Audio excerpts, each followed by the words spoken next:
On Election Day, we'll talk about it. Thank you, Chris.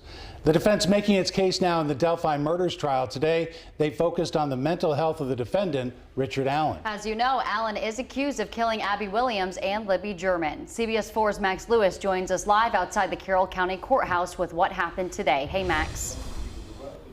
Hey, good evening, Chelsea and Bob. Yeah, the defense team, the one thing that they have really had trouble kind of explaining away is one very specific detail in a confession that Richard Allen made in prison to a prison psychologist. He told that psychologist that as he was preparing to assault Abby Williams and Libby German after abducting them from the bridge, that he was startled by a van, and that's when he took them across the creek and eventually slit their throats. Now, the prosecution brought up Brad Weber, who lives in the area near the bridge, and said he was driving his white van home from work that day and would have gotten there around 2:30, which is when they believe the murders happened. Well, today Weber was called back to the stand where he had an at times pretty contentious back and forth with defense attorney Andrew Baldwin.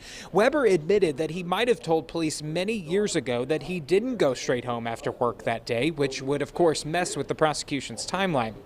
He apparently also said that he might have been driving a different car that he owned, not a van, but he said last week and today that he was driving a van and doesn't remember giving those contradictory statements to police. Now, of course, Allen made that confession when he was being held in solitary confinement at the Westville Correctional Facility pre-trial. On Saturday, the jurors were shown some videos from the prison, from the facility, where Allen was dragged naked across the floor. He was even tased by guards at some point. Well, today, the jury was shown even more videos from an in-cell surveillance camera that apparently showed Allen eating his own feces and beating his head repeatedly against the wall. The monitor showing those videos was turned so the public couldn't see them, just like it was on Saturday. We were able to watch the jurors and saw some of them appear to be very disturbed by what they saw. The prosecution once again objected to those videos being shown at all.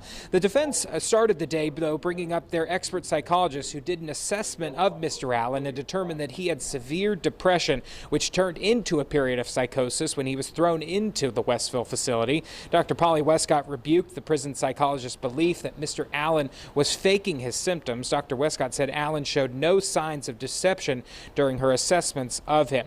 Now, during one of those confessions in prison, he did make a statement saying that he molested his sister and his daughter. Both of them were brought up to the stand today, asked point blank whether or not Richard Allen ever molested them.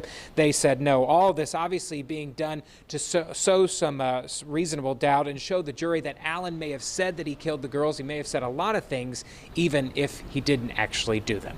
In Carroll County at the courthouse, I'm Max Lewis, CBS 4 News. A lot to unfold there, and make sure you stay with us for the latest out of the courtroom. CBS 4 will be sure to bring you updates on the Delphi murders trial on air and online.